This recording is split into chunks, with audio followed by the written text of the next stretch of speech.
right, everybody, welcome into Concrete Jungle, a New York baseball podcast on a Friday this week and not a Thursday, as normal for our late week edition, but hey, life happens every now and then. So, Paul Russo here, as always, Kyle Evans alongside.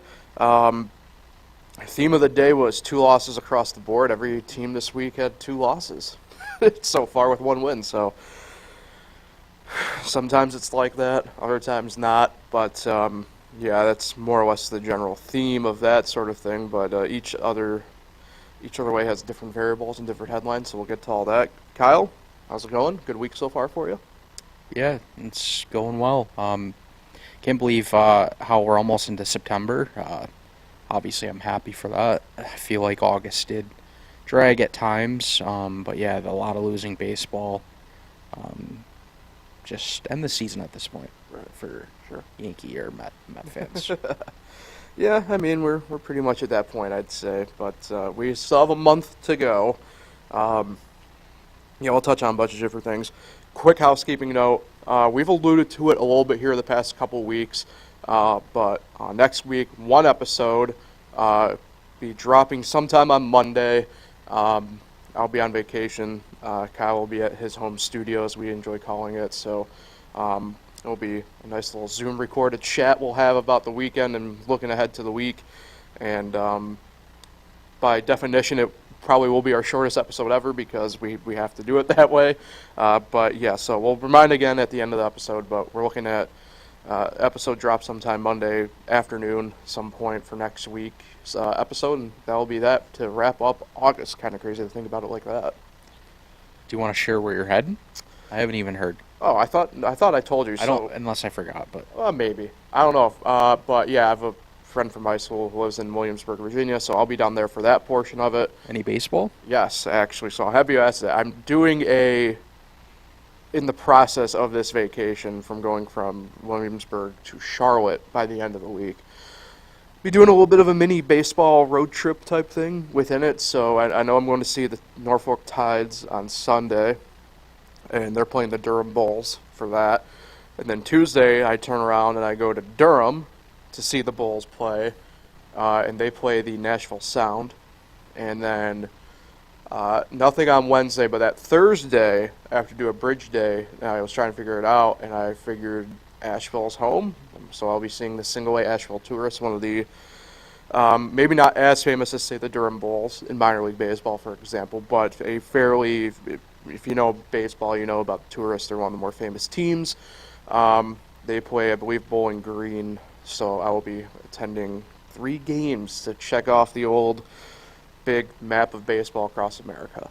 Nice. Week, yeah. More games than I've attended all year. Triple that. Well, yeah, it's tough. It's weird that you haven't been to one all year, for you anyway. Maybe it'll start back up next year, but this year, no interest. Yeah, you never know. You got a month left. I mean, who knows? It might scoot up to even a Red Wing game. So you got plenty of ball game left there in that sense. So before we get any further, do have to thank a couple of our sponsors. Dr. Jeffrey Halstead, DMD. Dr. Jeffrey Halstead has been Canada's hometown dentist for more than 35 years, offering routine dental care as well as cosmetic dentistry, implants, and dentures by their highly trained and experienced staff. You can visit them online at canadiadentistry.com or find them on Facebook and Instagram. And Finger Lakes Partners Insurance. Get the insurance you need from the people you know at Finger Lakes Partners Insurance, the Finger Lakes insurance agency for your home, auto, or business. Get no obligation quote today at fingerlakesinsurance.com.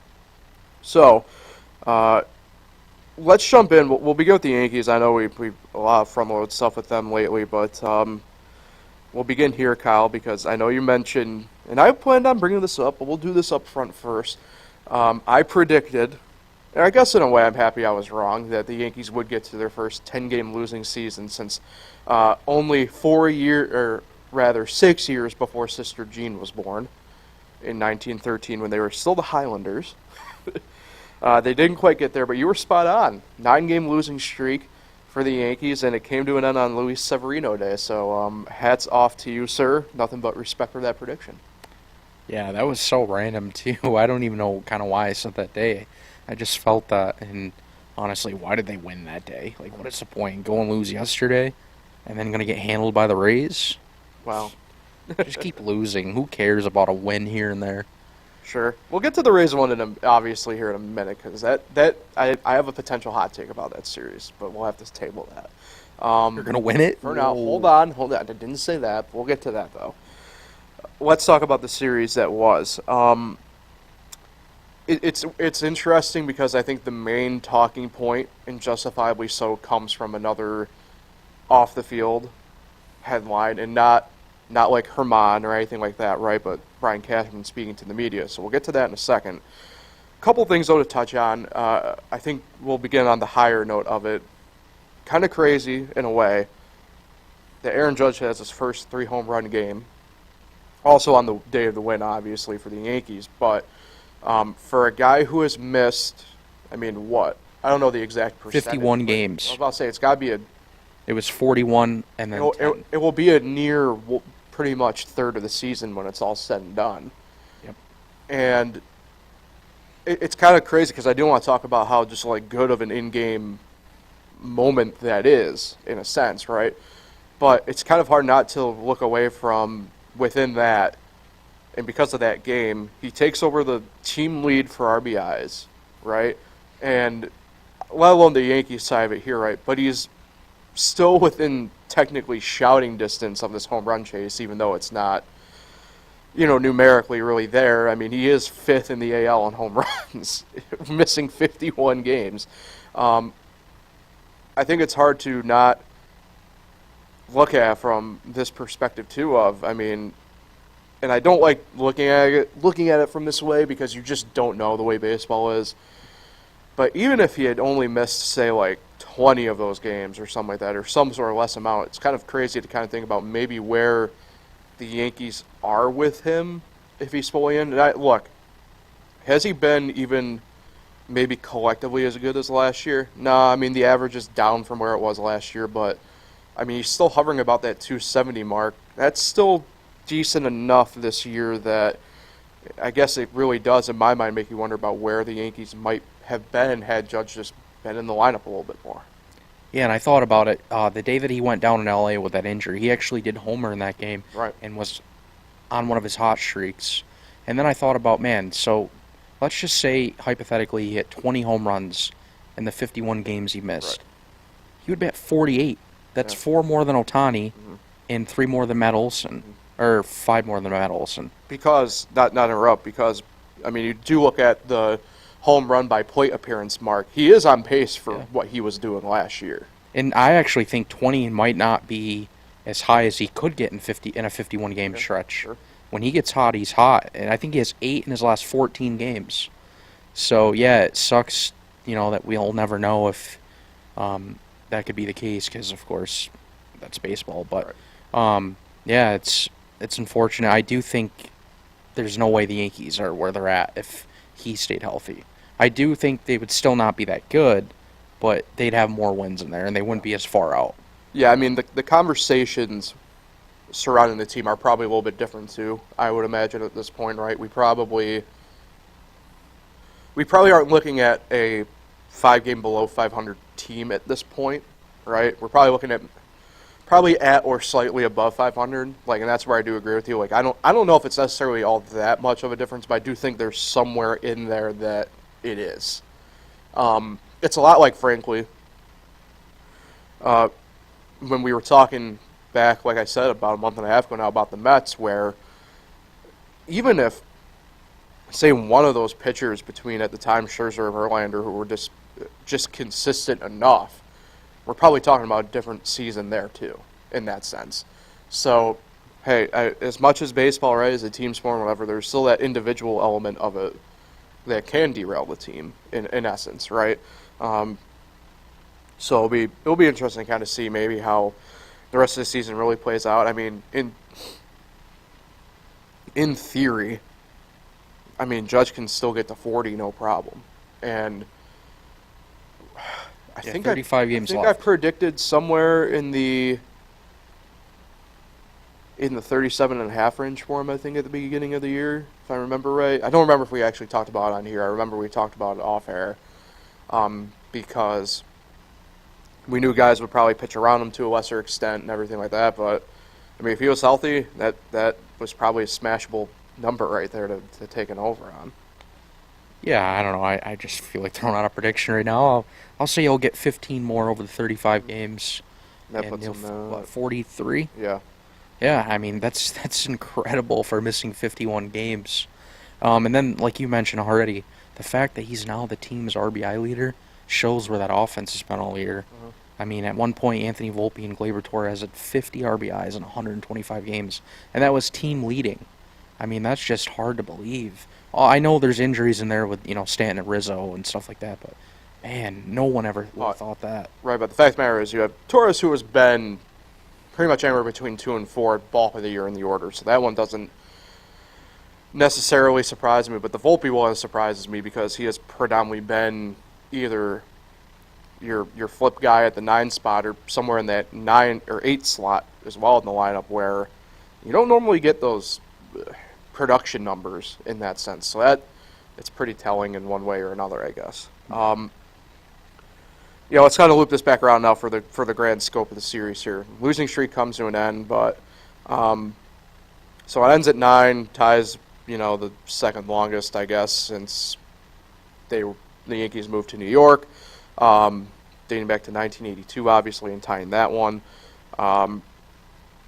And so you get beyond really the Judge game, as we'll call it, I guess, or the Win game or the Severino game, whatever you want to call it at this point.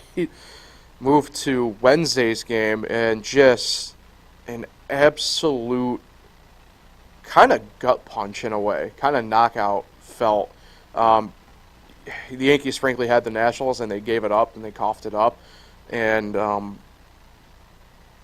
don't like saying it squarely falls on, say, just one guy, but, talking off air, it's hard not to ignore, really, the fact that Tommy Kahnle just does not look the same as he has been. He is not pitching the way he did to start the season when he got back to the active roster and everything. And Kyle will turn review for this, but since the All-Star break, he has just not even been remotely the same pitcher. Yeah, since the All-Star break, he has over a 6 ERA, has given up 5 home runs. Just hasn't been the pitcher that we've known him to be in the past, and even in the first half of the year. I think he said it well after the game. It's clearly obvious that hitters are just catching on his changeup. There's times where he'll throw it 5-6 times in a row, and Major League hitters eventually are going to catch on to that. I mean, obviously they get scouting reports before they even come up to the plate, and they kind of sit on that changeup now, and they're making him pay. It's still effective at times. I mean, over this rough stretch, he still has 21 strikeouts in 14 innings, so he's getting swing and miss. But then there's times where he's just leaving changeups over the plate, especially to left-handed hitters, as we saw yesterday with Boomer bust. Yeah, we saw yesterday with C.J. Abrams. Anthony Santander hit a walk-off against him earlier this month. So, yeah, and then you add Clay Holmes, who now has struggled his last 3 outings. He gave up a big run in the 9th inning because the Yankees ended up rallying in that 9th inning. And if he didn't give up that extra run, who knows what would have happened. But Harrison Bader had a rough day, 0 for 5 with 4 strikeouts. And that's not the first for him either in this. Yeah, stretch. And then the Yankees went 1 for 10 with runners in scoring position. And it's crazy. I don't even know if you knew this, but they had 12 hits yesterday. Yeah, no, They got guys on. They weren't bringing them in. It's kind of what I'm getting at. It was a, I don't know if I can fully pin it on Kahnle, right, per se, but like that's what I meant by like it's hard to kind of just pin it on one guy when you just fail to capitalize. The Nationals have one of the worst bullpens too, and I mean, I don't know. It's The disrespect to Jordan Weems. Yeah, so there was like times first and second, nobody out, didn't score, basically the same usual. And yeah, Kahnle struggled yesterday, but I do agree with you. The offense had opportunities where this should have never came down to a 1-run game. Yeah, let's kind of piggyback again off that and get to what I call the main crux of this Yankee series, and that was Brian Cashman has this press conference of sort, and for the first time, really, we have somebody from the front office admit that this season for the Yankees is a failure. And it reminds me of the meme from I think you should leave with Robinson there, where it's like we're all trying to find the guy who did this. And, I just go back to like the trade deadline, I guess, in a way here, where it's like you had every opportunity to try and make a move, to try and better whatever, and the Yankees, Brian Cashman in particular, just really didn't. And that's, I think, the most frustrating part about the comments I heard him say about how, yeah, we're frustrated, nobody's happy, and, Hal wants answers and blah, blah, blah. Well, if Hal wants answers, for one, he needs to say something, in my mind. But two, as the general manager of a team, for you to admit that there was failure and not more or less the way he did it, the way Cashman was, dance around the fact that it is his fault, in a sense, is just, to me, asinine. And, that's where I kind of fall back to, like, with some of these guys, where it's like, I don't know if I can necessarily pin blame on, say, like, Boone in examples, right? Stuff like that, where it's like you kind of get dealt the cards you got, and you deal with it. And frankly, the Yankees have failed to what I will call work with a 9-10 same suit, and just can't get themselves out of the rut. And the part that also makes me question it too, right? And Kyle, this is something that we talk about frequently on here, is the fact that it's more or less the same team here now of the past couple of years, where you look at it and they're frankly just a 500 ball club. And I think that also just brings into question, like, how'd you go into spring training thinking that this was a structurally good team when clearly it wasn't? Like, you have the numbers to back it up, and now you're just kind of accepting the numbers, like, when the train's off the tracks. Like, what are we doing here exactly? Yeah, if they're serious, finally, they cannot bring back the same team like you kind of just mentioned that they have the last couple of years. They have to make trades. They have to bring in free agents. They have to just basically work around, the guys like Judge and Volpe. And I'm not even sure how long, even though he's had a good year, is Gleyber Torres part of their future? Right. Or is he going to get an extension? I just think there's a lot of moves. Of course, we'll talk more, Right. in the offseason on that. But, yeah, I don't know. I didn't really read much into Cashman's comments because, what is he going to say? Like, it's just kind of repetitive. We already know it's a disaster. And then he was asked about the fans. Like, of course, he's going to say, yeah, we're disappointed too. I don't know. I just didn't really take much from his comments. And I like how he said we're all going to be evaluated, including myself. Yeah, you think? Mm-hmm. You're the one that put the roster together, guy. But yeah, it's, of course, they go on and the losing streak right after he talks, and that kind of sucked, but whatever. Yeah, 35 games left. Yeah, it was also funny how, too, right? Like, the Yankees go out and have their best game in 2 weeks, the day that you had those comments, too. Yeah, you bring up a good one with Gleyber because he's been now the past 2 seasons in trade discussions, in particular with the Marlins. And I don't know. The Yankees have guys prospect-wise, right, coming up there, middle infielders, particularly, I wouldn't say a plethora of shortstops. They're going to have to figure out what to do with a couple of them. That Volpe's there, so I don't know if you necessarily move Volpe or move, around the others, whether it's Trey Sweeney or whoever, right?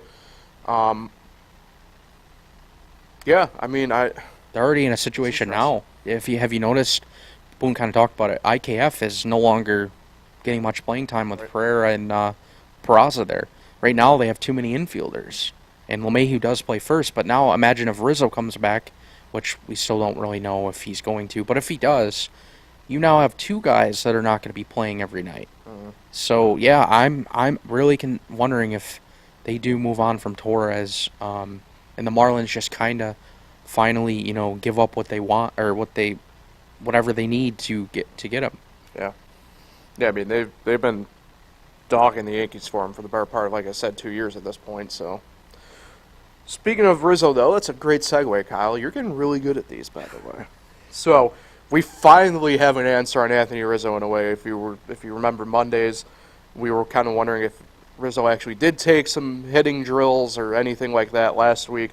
Turns out that he did not, but he did on Wednesday, was hitting off a tee, and Aaron Boone said it could be realistic for him to return this season, which, yeah, anybody who's dealt with a concussion will tell you that, everything works in mysterious ways with it, and, it's possible he could be back even this weekend, hypothetically, but who knows.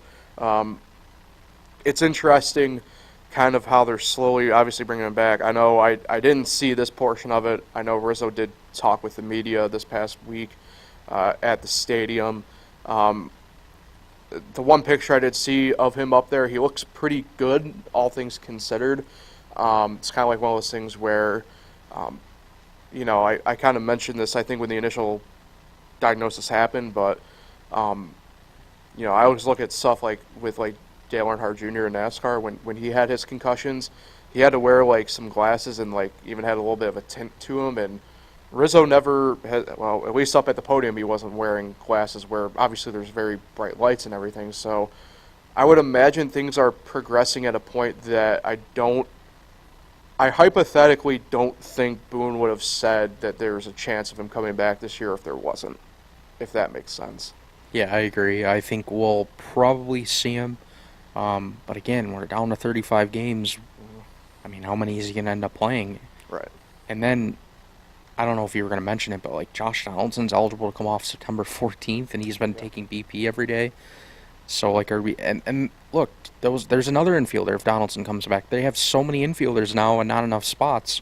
And Boone already said Peraza and Pereira are going to play every day. Yeah. So, I don't know. We'll see what happens, I guess, with all those infielders. Right. Yeah, I mean, I don't know what they're going to do there. Billy McKinney officially was placed on the 10-day injured list, ruled with back spasms. Tough spot. He was 0 for 3 in his last game. It's 7 for his last 41. Yeah, so it could kind of make sense, but again, that kind of just goes back to a general talking point we've had about the Yankees and their health, the way they deal with the health of players here for the past who knows how many years in a way. Well, to be fair, he hasn't really had a ton of success at the major league level hitting-wise. You look at his career averages and stuff; they're not. Not great. I mean, I get it, but there's also certain things like you can tell if a person's back is messing him up. Like look at Rodon; they were able to diagnose that pretty quick with his back. I'm not trying to compare apples and oranges here, but I'm just kind of saying, I guess, in a way. I don't know. Yeah. The only other really news on the roster front, Greg Allen elected free agency after being designated for assignment. So I can't blame him there, I guess, in essence. That move kind of came the same day that they put McKinney on the IL, because of course it did. But one of those guys was probably going to be the odd man out with Peraza and, Pereira getting called up. And frankly, I wouldn't be surprised if we see some couple other guys eventually here in the coming weeks. Get some calls to just kind of see what they got, in essence. I'm not alluding to a certain player that may or may not be nicknamed the Martian, but it kind of sucks. I do enjoy Greg Allen, but hopefully he can find himself somewhere on a team in the coming days that hopefully if they get on a playoff run, that he would be playoff eligible. Yeah, I mean, his last at bat was Sunday against the Red Sox. Led off the bottom of the ninth with a double that just went off the top of the wall. Yankees didn't end up scoring or winning that game. Of course. But yeah, that's tough. You hit a double, leadoff double, you kind of get your team alive in the ninth inning, and then you get DFA'd. Yeah. I feel bad for him. Yeah. But he's basically kind of just known as a very good defensive outfielder and for his speed. Doesn't have a great bat, but like I said, he can hit sometimes. So hopefully he goes on to find somewhere else. Yeah. Or who knows? They brought him back twice. Will they bring him back a third time? That's a fair point. Eventually in the future? We'll see. Yeah. Go for the trifecta, the Billy Martin way. All right, so for the Yankees now, they are off to Tampa to face the Rays for 3 games. This is a very interesting Rays team right now, if you don't know. Their pitching is in flux to a degree. Their clubhouse, as I call it, is in flux, obviously with the Wander Franco situation. And, I think this is where I can jump into my hot take. So I'll give the pitching matchups first here before we go going here. So tonight, Friday night, 6:40, first pitch on Yes, Garrett Cole against Zach Eflin. Tomorrow, Saturday at 4:10, first pitch on Yes, it's Clark Schmidt against Tyler Glasnow. And then Sunday at 1:40, first pitch on Amazon Prime TV or MLB Network, depending upon your market. It'll be Carlos Rodon against Zach Littell. Okay, I'm going to jump headfirst into this and give my explanation after. I actually think the Yankees win the series here 2-1. Because, have you seen the Rays play lately? I have, but over the last 10 games, they're 7-3, and they won 4 in a row. But they're winning ugly. It hasn't been great for the most part. Like I said, they're a team in flux, right? And I'm not doing this as a wishful thing. I think it's a lot of how, like, I kind of viewed, I think to a degree, the Mets against the Braves in a way where it's like, I could see a path that they win the series, but I don't think they do. I do think the Yankees get it done here because I want to go back to the pitching specifically. Zach Eflin began the year on such a hot streak and kind of carried it longer than I expected to, but now he's regressed back to the mean a little bit. I think when we last saw Eflin pop up on our radar podcast-wise, it was a start against the Mets. I think at the time he was like 11 and I want to say like 4 or something like that. He's 13-7 now. I just think, personally speaking, you give the opportunity for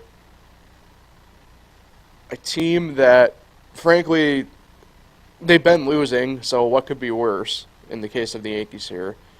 Go against a team that is fighting for what is now kind of a de facto playoff bye in the first round, the way it's set up now with the wild cards and everything. And your pitching is Zach Eflin, Tyler Glasnow, and Zach Littell for this series. I like the Yankees' chances, to be completely honest. Now, it's interesting. Glasnow has not looked tremendously great at times. He's looked really good at times. He's looked kind of bad at times. And Littell, he isn't a journeyman, but he's kind of been stuck in this weird, like, are you a starter, are you a reliever role for this team? And I think that's perfect for the Yankees to kind of jump on it. So I'm going to go with the Yankees getting the series win here against Tampa Bay. I'm hot taking it. I frankly do not care. Damn the Torpedoes. Okay. Zach Eflin, you're right. Okay, he's had some he gave up 6 against Cleveland 2 starts ago. But he shut out the Yankees back on August 1st for 6 innings and only gave up 3 hits. But then back in May, he gave up 4 to the Yankees. But May, remember, that was their hot month. That was when Judge was clicking and healthy. But whatever. Aside from that, I think 1 win. I think the Yankees get 1 win. Not going to predict where this time. It's also important to note, though, that 6 of the 10 games this year between the two teams have been 1-run games. How about that? Yankees are 4-6 against them. But yeah, there's been some tight games. They played pretty competitively against each other. But I also have to note that one of Cole's worst starts this year wasn't at the Trop earlier this year. Also true. When he just completely melted down. But yeah, I'll just take the Yankees winning 1 game. I do agree with you, though. Eflin hasn't been great, but he's still... Him and Glasnow going the first 2 games is probably... Like, it could be worse. They could have a worse starter going. I guess. And Littell, I don't know what to expect from him. But yeah, I don't think it'll be a great weekend. All right, fair enough. Let's move on to the Mets, where they dropped 2 of 3 to the Braves, but overall, I still think it was a pretty good series for them. Outside of they played them rubber tough. match I game. watched all the Yeah. games. I mean, the only game that really, I guess, wasn't, and I don't think the scoreboard really Exactly. outright indicated it, was obviously Game 3. They didn't get away until shut out. late. Yeah. I mean, Katana still threw pretty well in that game. But, yeah, I mean, like I said, the Mets at this point, right, they're just trying to build for next year. And obviously, Game 1 on Monday, they go out and get the win. Tuesday, again, kind of in it the whole time. And then obviously, like I said, the rubber match was not so much the case, even though the scoreboard doesn't indicate it. I thought there's still more positives and negatives, I think, collectively maybe out of this series. And maybe that's because, like I said, I think, at least for me anyway, I've kind of switched the viewing scope on this team from this year to maybe next year in the future at this point. And maybe that does change the colors in the kaleidoscope, right? You kind of look at things maybe a little bit brighter in that sense. Because hypothetically, right, if this series was back even a month ago, I think we're probably out here bashing the team pretty good in a sense. But because we know where the team kind of is right now and we know what the plan is for them, it offers that different perspective of sort. Now, whether or not that's a good or bad thing, I think could be left for some people's interpretation. I think for me, like I said, I'm looking at it more from the good side of things because, one, let's look at Jose Quintana, for example. And we brought him up now a couple different times. But, you know, he's not necessarily fighting for a spot in that rotation next year. It's locked in should the team keep him on roster, right? But, you know, he can be that veteran guy to kind of lead the rush at this point, right, for the pitching staff. And to me, anyway, he's going out and he's still giving you quality starts. I mean, I understand he has the loss next to his name for Wednesday, whatever, right? But that's not on him, like we just said. The scoreboard doesn't indicate how good he actually was that game. Now, to be fair, we know where I think the pitching deficit really falls at this point, and it has all year to certain degrees. You know, the bullpen kind of allowed that game to get more out of reach than it really was, you know, and that happens. But, you know, and this is where I think I can also segue a little bit here, is you look at the offense, and it's such a strange spot right now of sorts because look at Game 1 Monday. Pete Alonso gets beamed, right? And the Braves fans, of course, are cheering and going nuts because it's just deranged and whatever, so on and so forth. But the team kind of rallies around Pete a little bit, and I want to bring up a guy that we have bashed all year here because in some weird way, one of the hottest bats on the Mets has somehow become Daniel Vogelbach. Oh, you should have said it the other way, Vogel. I'm not doing that. I'm not Frank.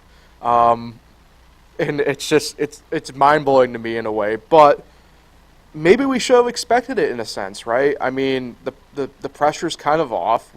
Everybody's human in a way. He can probably be, and this is something we talked about on Monday, right? It's the fact that the clubhouse is a little bit looser right now. It's looser than we've seen it all year.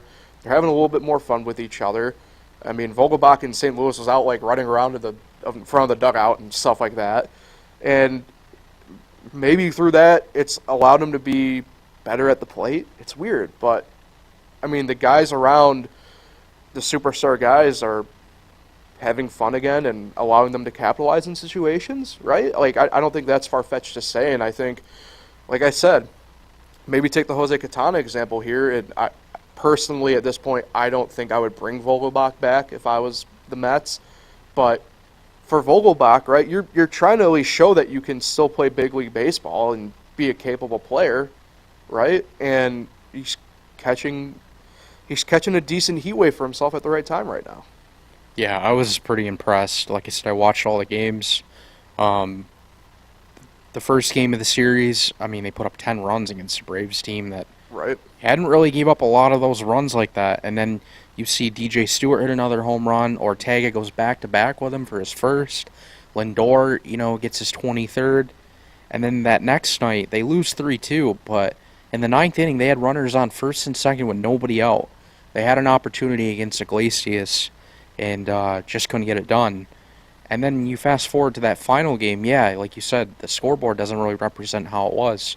It was a 1-0 game till the sixth inning. Yeah. That game did not get away until the sixth and seventh innings. And Quintana did give up 5, but Bickford actually came on and gave up his inherited runs. So Quintana didn't pitch as bad as his line looks, and the Mets really, aside from having no offense, they were in that game. I thought they fought as best they have all year. Completely different than that other 4-game series. What was that, 2 weeks ago? When they got swept in the doubleheader. Oh, they did actually win that finale, but yeah, to me, they looked better. They showed more fight. And this is what you want to see from this team at this point in the year. Yeah, and I think that's where a guy like Buck Showalter can make the difference here. And I don't want to make it, he probably does have to catch some heat for the way things were at the start of the year.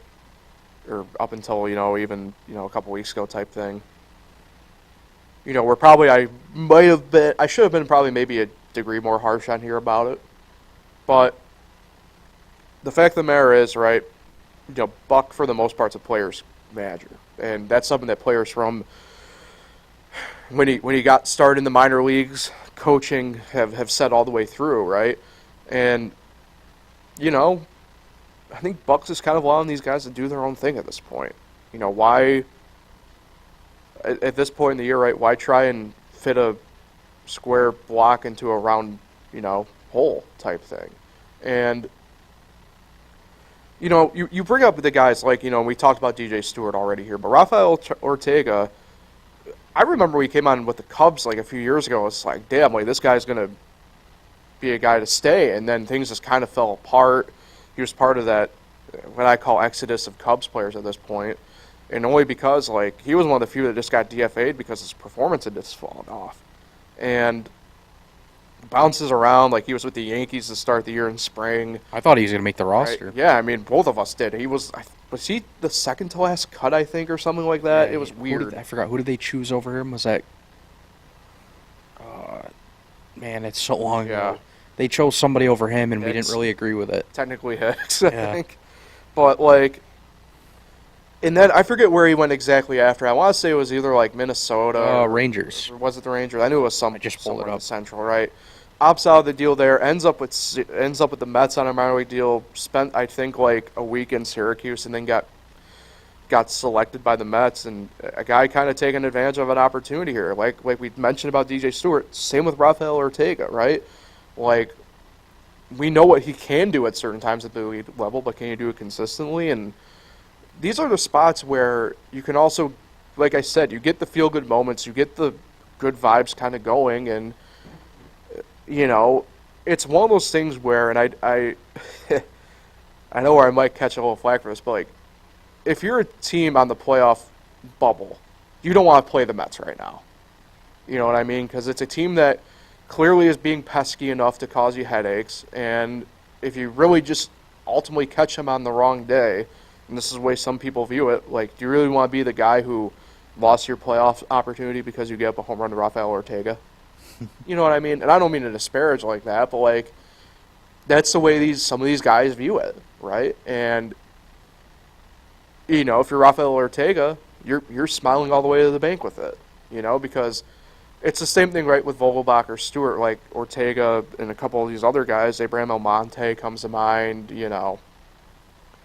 Like I said, you may not be back with the Mets next year, but, you might be able to go into a team spring training next year not having to worry about will you make the team because you're on a minor league contract. You may be able to think about it because you're on, say, a veteran minimum deal, but you have a guaranteed roster slot through spring at least, And that's big for some of these guys. And that can make you play different, that can make you feel different, and all the way through can make you feel just better. And I think that's something that you're kind of seeing right now with this team is the fact that you have a bunch of guys who are gaining some confidence back in themselves that show that, like, okay, yeah, we can still do this, and they're just building. And, it kind of makes me think back on those comments at the trade deadline that Steve Cohen and Billy Epler kind of made, right? That it's like, well, we're kind of targeting more for 2025 or 2026 at this point. Well, maybe with these guys you can maybe not plan for World Series in 2024, but you can plan for, say, what the Reds are doing and fight for a playoff spot in 2024, in essence. Believe it or not, this is going to sound a little crazy, but I heard this on the Michael K show the other day, and I just checked it right now. Did you know that the Mets, they're 8 games out, so it's very unlikely, but they play in September every single team that's ahead of them.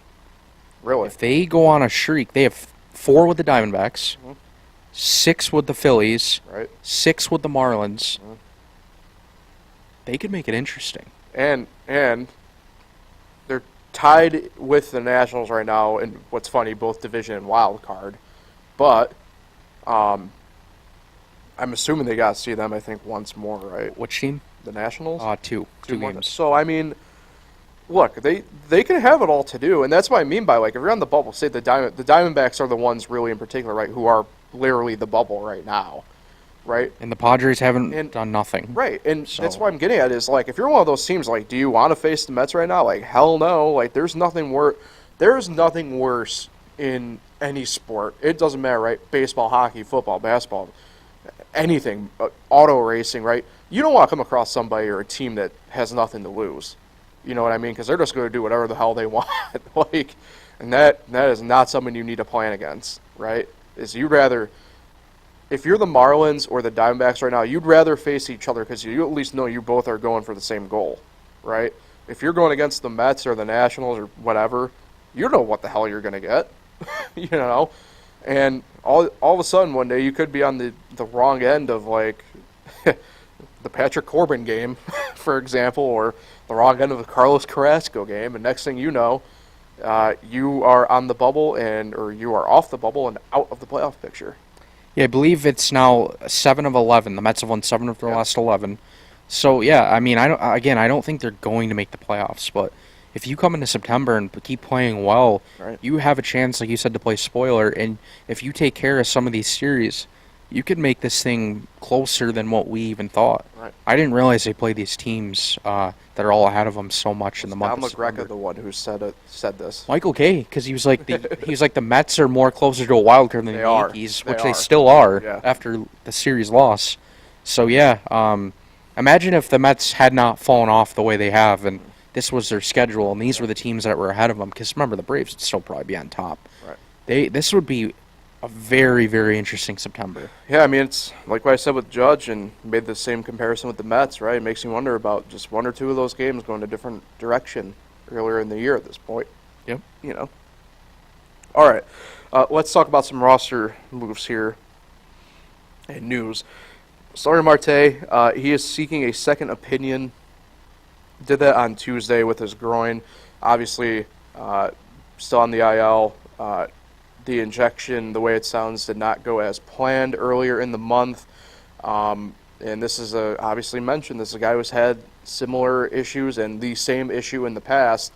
I would assume his season is probably done at this point. If there was any, I'd say, doubt to that, I think it's been erased, and I think we probably saw the last of Starling Marte active anyway this season back about 3 weeks ago now. Yeah, my guess is we're going to hear any day that he's probably going to be shut down for the year. Yeah. And I mean, why? I'm surprised we haven't heard it by now. Mark Vientos, close to a return. As of this morning, I didn't see any news on an outright rehab assignment, but it sounds like that is pretty much going to happen within the coming days, if not today. He'll get news on that. He won't be ready. He's eligible to come off the IL this weekend. Actually, in fact, tomorrow, technically. I think it's the actual day, but that won't happen. They're looking like they're going to give him a couple rehab games before they get him back up there. Edwin Diaz completed a second mound session on Wednesday. Everything went smoothly there as well, so some positive news there. John Curtis underwent surgery successfully to remove the loose body in his right elbow, and as expected, is expected to be fully ready to go for spring training in 2024.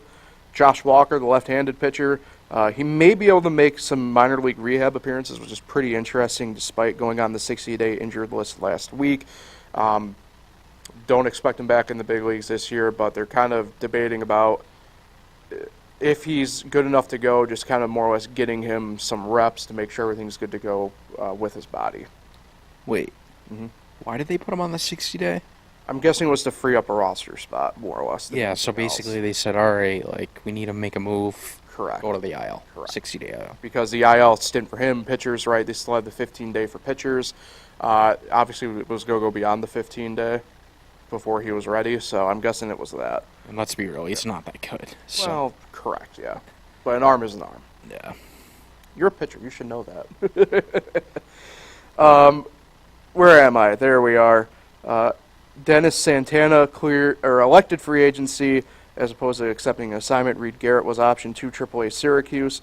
Tyson Miller was designated for assignment, and Sean Reed Foley was selected from Syracuse. Looked good the other night. Yeah, about to say, kind of mentioned him in the past. I mean, this is a guy who pretty much hadn't pitched in over a year. Yeah, last May I looked going it up. into it, yeah.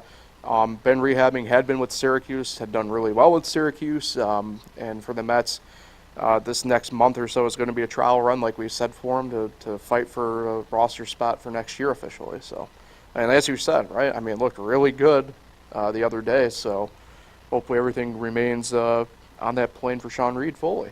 Yeah, through a scoreless inning, struck out one. Anytime you can shut down a Braves offense just for one inning, that's impressive with the way they swing it. Right. So, yeah, hats off to him. I'm sure we'll probably see him like tonight or tomorrow because now it's been 2 days, so you want to get him more work. So, yeah, it's going well. Only one appearance, but right. Encouraging. Yep. For the Mets, back home after a little road trip for them the past week, faced the Angels. Another team in a bit of a interesting position. So, pitching matchups first once again, our local Picks affiliate. By the way, to be determined at this moment across the board for the Angels, and obviously so, with Shohei Ohtani being shelved for the year with UCL issues. So no pitching for Shohei anymore. Yeah, so he's going to keep hitting is what I saw. Yeah, very similar to 2018. So, how do you think that's going to impact him, hitting-wise now? Is it really going to make a major difference, do you think? I don't think so. I mean, Bryce Harper did the same thing. Yeah. He's already done it in the past to himself, so I don't know. I'm not a pitcher. We've been over that. You're the pitcher of the room here, as I call it. But I mean, they're two different motions, obviously. So I don't know.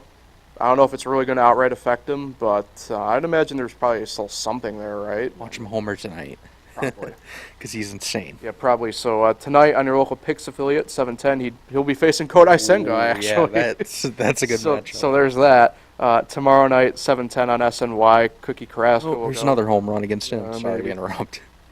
And then 12:05, again on Peacock on Sunday, will be David Peterson for the Mets. Like I said, to be determined across the board for the Angels. Angels have been terrible. Call it crazy again. I'm doing it here, but I do think the Mets actually get the series win here. The Mets are sweeping. I do. I don't think they'll sweep. Personally, I don't think they'll sweep, but I think they get 2 of 3. Like I said, this is an Angel team that is reeling. Not only is Shohei Ohtani halfway shelved, but Mike Trout also just got placed on the injured list as well for them. And they are a team that, when they're firing on all cylinders, they're good. I mean, they proved that obviously really at the start of the year. But, you know, when one of those cylinders might be misfiring, it really kind of dismantles the car. You know, to use a racing analogy, you can still go on 7 cylinders as opposed to 8 cylinders, but for the Angels, it borderline makes it seem like you park the thing when one thing kind of goes sideways around. So I know you said sweep. I have a tough time seeing outright sweep, but I do think the Mets get a series victory over the Angels, who, by the way, like we mentioned, they're fighting for a playoff spot still, and this would not be what they exactly need, would be to lose a series to the Mets. Yeah, did you know the Angels have as many wins this month as the Yankees, which is 5? That's not good. Yeah, that's why I'm actually serious. I think the Mets could actually sweep the series.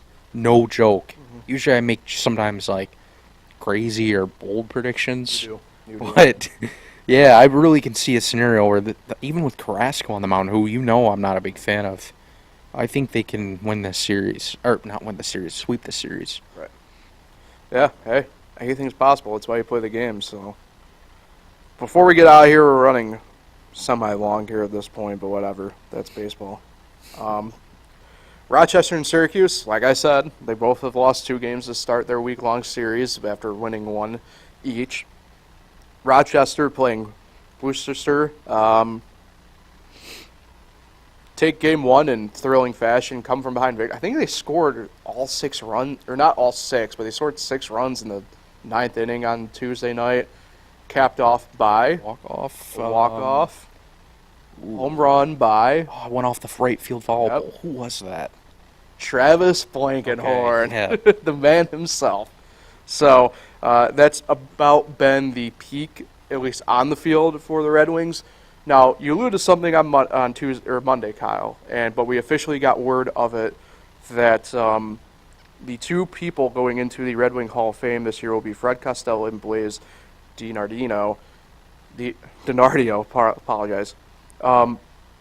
Now, Blaze was the head of security for the Red Wings dating back to like the 60s when Maury Silver hired him. He unfortunately passed away last year, so it'll be penultimate. I'm not even going to bother trying. I can't speak words right now. But Fred Costello, if you've been to any Rochester game, you know how much of a staple he is there, the organist. For him, long time coming. And he's a baseball guy. He played semi-pro ball, actually. I don't know if you knew that, Kyle, but he played semi-pro ball before. I did not. Kind of making music his true profession. So really great stuff for both them, and like I said, especially for the Fred side of things, long overdue. So congratulations to both and the families as well. I mean, that's a huge thing, especially for the history of Rochester baseball-wise. Kind of crazy that they'll be put in the same breath as some longtime legends of the game as well. So yeah, how many members are there now? I thought I read it's a crazy number. A lot. I mean, over 100. There's a whole wall dedicated Innovative Field. I don't want to sound crazy, but I thought I saw 116. Yeah. So that's pretty cool. Yeah. So for Rochester, they're still home the rest of the week before they, I believe. Yeah, they're back on. No, wait, no, they're still home. I think next week. I'll have to double check and make sure I have it right for Monday. But for them, just a couple roster moves for them. Reliever Jose Mejica sent on a rehab assignment to Single A Wilmington. Right-hand pitcher Joel Peguero was assigned to Harrisburg. Outfielder Jacob Young assigned from Harrisburg, and catcher Paul White activated. Jeter Downs was optioned, now recalled already back up to Washington. I believe that was the move to go inside with Stone Garrett going on the IL. For the Syracuse Mets, kind of already mentioned them a little bit. They're, again, it's interesting. Buffalo taking care of the I-90 Thruway Cup stuff, apparently, the past couple of weeks with them in Syracuse. Syracuse, they have been offensively, once again, pretty good overall here. Just can't get the pitching quite back. First baseman Dariel Gomez, assigned from Double A Binghamton. In fact, I don't know if you saw this, Kyle, had a monster of a home run I believe it was actually last night for his first career home run. So he's up with them. Catcher Nick Mayer and shortstop Jose Peraza placed on the 7-day injury list. Catcher Jose Mina was activated, and Tyler Thomas assigned to Double A Binghamton. That was to make room for Jeff Brigham, who is back from suspension. So. Oh yeah. Also, I forgot to put this in the notes, but I just remembered it. Ronnie Mauricio yesterday. Did you see his exit velo on a ground ball out? I did not, but I did hear something about it. 115 miles per hour. Jeez. Could you imagine? That's like Stanton when he hits bullets, to shortstop. Wow. Now, mind you, by the time I was done playing, I was predominantly DHing. But I played first, and before that, I was a third baseman. I would not want any part at either corner slot of anything like that coming my way, let alone the middle infield positions, but at least you have a couple extra milliseconds of thought, right? If you're in the middle infield, the corners, hell no.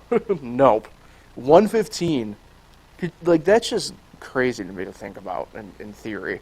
Because normally when you hear that number, it's the ball's at least in the air a little bit. I mean, that's just crazy. Yeah, that's insane. And Rochester's going to be home again next week against Scranton. Thank you. Appreciate it. Syracuse is going to be in Lehigh Valley and breaking on the Charlotte Knights. I was about to say it, but I'll allow you to say it. I didn't realize. Back-to-back wins. They got the double-digit wins, everybody. And they've won 3 of their last 5. Holy, don't let them get hot. And they've scored 16 runs in the last 2 games. Jeez. Who were they playing? The Clint Frazier effect. Who is this team they're playing? Memphis? Memphis Cardinals? Is that what? Yeah, Redbirds, sorry. Redbirds. Look like a Cardinal. It's the Cardinals affiliate. They're 60 and 63, and Charlotte's 45 and 78 overall. Mm-hmm. Wow. Man, that's embarrassing for Memphis. And are they home too? Charlotte is home this week. Oh yeah, so the home crowd is pretty excited. Charlotte's home this week, or else they would have been also added to my baseball viewing experience next week. And then, so they're off today. They have a Friday off? Oh, they must have postponed the game already. They have a doubleheader tomorrow. Mm-hmm. Hey, what if they sweep this doubleheader? Man, Be great. they're rolling. Yeah. Hey, that's baseball, as we say. So, that'll take care of Concrete Jungle for today. Like I said, we'll be back one day next week. It will be Monday.